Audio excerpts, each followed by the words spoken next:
खबर तिब्बत से है। तिब्बत में एक बार फिर से भूकंप के झटके महसूस किए गए हैं। तिब्बत में 7 बजे भूकंप आया है। रिएक्टर स्केल पर भूकंप की तीव्रता 4 मापी गई है और तिब्बत में भूकंप से अब तक 126 लोगों की मौत हो गई है और 24 घंटे में 23 बार भूकंप आया है। 23वां भूकंप और तिब्बत में कुल 7.1 तीव्रता का भूकंप आया है कल।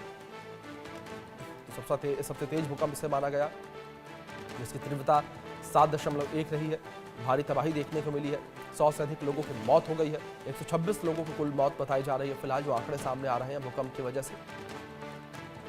रिएक्टर स्केल पर भूकंप की तीव्रता 4 रही है, तो आज भी भूकंप का झटका महसूस किया गया है और रिएक्टर स्केल पर उसकी तीव्रता 4 रही है। और तिब्बत में कल 7.1 तीव्रता का भूकंप आया था। ये बड़ी खबर है जो इस बीच सामने आ रही है। तिब्बत में धरती दहल उठी है, ये बड़ी खबर आप तक पहुंचा रहे हैं। रिएक्टर स्केल पर भूकंप की तीव्रता 4.0 मापी गई है। दूसरी ओर तिब्बत में भूकंप की वजह से 126 लोगों की मौत हो गई है। ये बड़ी खबर आप तक पहुंचा रहे हैं। 126 लोगों की मौत हुई है। ये बड़ी खबर है जो इस बीच सामने आ रही है। तिब्बत में भूकंप से अब तक 126 लोगों की मौत हुई है। हमारे सहयोगी अजय जांड्याल जुड़ गए हैं खबर पर अधिक जानकारियों के साथ। सीधे उनका रुख करेंगे। अजय, जानकारियां आपसे चाहेंगे। आप जिस तरीके से लगातार तिब्बत में भूकंप के झटके महसूस किए जा रहे हैं, तो वहीं आज सुबह भी भूकंप का झटका महसूस किया गया है और मौत का आंकड़ा 126 पार कर गया। देखिए तो जो तिब्बत में कल भूकंप आया था, उसकी जो तीव्रता थी वो 7.1, कई इलाकों में जी 7.2 और 6.8 जो है वो मापी गई थी। और उसी का कहेंगे कि खामियाजा जो है वो वहां के लोगों को भुगतना पड़ा कि 126 लोग जो है अभी तक मारे गए हैं। जी अभी भी रेस्क्यू ऑपरेशन जारी है। कितने और लोग हो सकते हैं ये कहना बेहद मुश्किल है, क्योंकि काफी कठिन इलाका है जहां पर ये हुआ है। क्योंकि नेपाल और तिब्बत का जो बॉर्डर है वहां पर जो है एपिसेंटर बताया जा रहा है, जिसमें जब ये धरती कांपी उसके बाद जो है तमाम तबाही का मंजर जो है वहां पे वो मच गया। कई बिल्डिंग, कई घर जो है उसमें तबाह हुए हैं और इसीलिए ये बड़ा नुकसान जो है वहां पर उठाना पड़ा है लोगों को। अब रेस्क्यू और रिलीफ जो ऑपरेशन है वो लगातार वहां पे जारी किए गए हैं। जी अजय, दूसरी ओर खबर ये भी सामने आ रही है कि 23 बार जो भूकंप के झटके महसूस किए गए हैं। क्या जानकारों का कहना है इस विषय में कि आखिर क्यों बार बार धरती वहां पर हिलती नजर आ रही है? देखिए ये जो इलाका है, दरअसल ये अगर बात की जाए तो भूकंप जोन के अंदर जो है वो अंदर आता है और सबसे खतरनाक इलाका जो है ये माना जाता है। ऐसे में जब पहला भूकंप आया उसके बाद आफ्टर शॉक जो है वो कई बार वहां पे देखने को मिले, जिसके कारण क्योंकि पहले ही शॉक में जो है वो काफी नुकसान हो चुका था, लोगों ने उस मंजर को देखा था।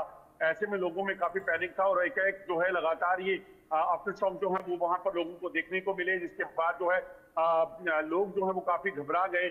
और अभी भी अगर आपको बता दें, जो जानकार जो वहां के लोग हैं उनका कहना है कि इस तरह का ये भूकंप था कि लोगों में दहशत का माहौल है।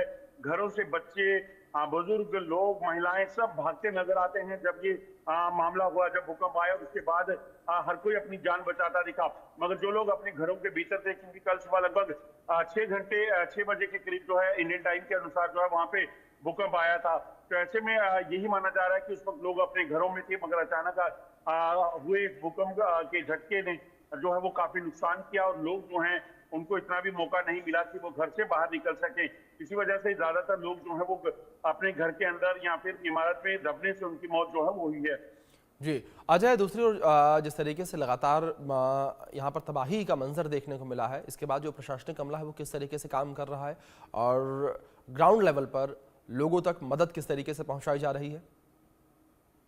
देखिए, चीन लंबे समय से इस इलाके पर कब्जा करने या जी फिर ऐसे अपना बताने की बात करता आया है, बिल्कुल। मगर कल चीन का असली चेहरा सामने दिखा कि जब वहां पर रेस्क्यू ऑपरेशन की जरूरत थी, जब वहां पे मदद की जरूरत थी, तो बहुत मिनिमम हेल्प जो है वो चीन की तरफ से वहां पर की गई। दरअसल वजह यही है कि चीन सिर्फ कब्जा करने पे जो है विश्वास रखता है। वहां पर जब मदद की बात आती है या तमाम चीजों की मदद की बात आई इस मौके पर, बुरे हालात के मौके पर, तब उस तरह के रेस्क्यू ऑपरेशन या मशीनरीज या फिर मैन पावर जो है वहां पे नहीं दिखी।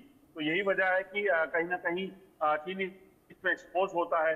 और इसी वजह से इतनी ज्यादा मौतें जो है अभी तक हो गई हैं, और अभी और कितने लोग वहां दबे हुए हैं, इमारतों के अंदर हैं, बिल्डिंग्स के अंदर हैं, ये कह पाना बेहद मुश्किल है। जब तक पूरा रेस्क्यू ऑपरेशन खत्म नहीं हो जाता, जी। तब तक यकीनन एक बड़ा संकट जो है उन लोगों